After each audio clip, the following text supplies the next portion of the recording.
Kia ora, and welcome to Friday's Economy Watch, where we follow the economic events and trends that affect New Zealand. I'm David Chaston, and this is the international edition from interest.co.nz.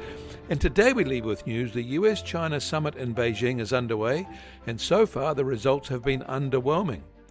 Xi warned Trump about US support for Taiwan, and a big jet order for Boeing wasn't quite what was expected, causing Boeing's share price to fall today. It's down 3.6% so far. The travelling CEOs seem to be impressed with China's opportunities rather than Trump getting China to invest in the US. But it is only day one, so more may come of the visit.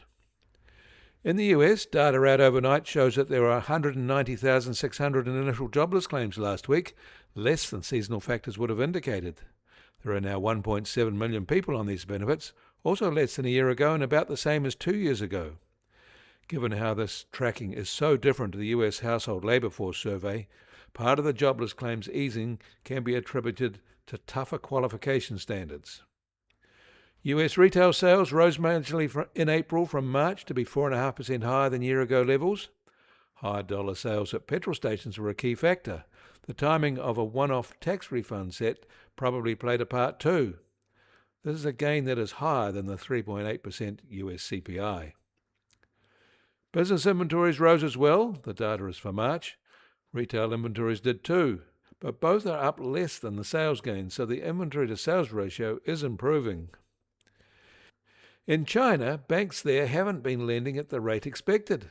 New yuan loans by Chinese banks fell by a net 10 billion yuan in April, much less than the expected 300 billion yuan gain and less than the 285 billion gain in April 2025. This is quite an unexpected variation and turned down in momentum, and only the third time on record that this has happened. One reason is that there is a shift to corporate bond financing away from bank financing. In Australia, their competition regulator has prevailed in a case brought against supermarket giant Coles, claiming its discount claims were a sham. This judgment is sure to echo in New Zealand. The ACCC has a parallel case pending against Woolworths.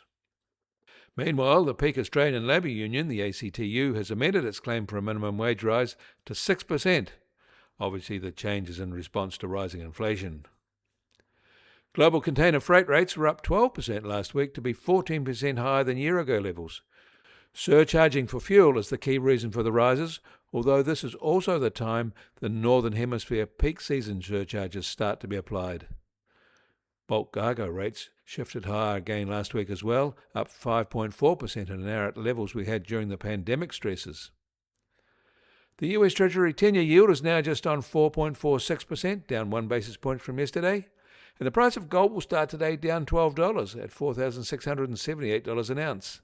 Silver's down $3 at just under $85 an ounce. And American oil prices are holding up at just over $101.50 a barrel, while the international Brent price is holding at $106 a barrel. And the Kiwi dollar is down 10 basis points from yesterday at 59.2 US cents. Against the Aussie, we're up 20 basis points at 81.9 Australian cents. Against the euro, we're unchanged at 50.7 euro cents. That all means our trade-weighted index starts today at just on 62.5, which is down 10 basis points from yesterday. And the Bitcoin price starts today at $81,564 and up 2.7% from yesterday. Volatility of the past 24 hours has been moderate, at just under plus or minus 2.1%. You get more news affecting the economy in New Zealand from interest.co.nz. Kia ora, I'm David Chaston. We'll do this again on Monday.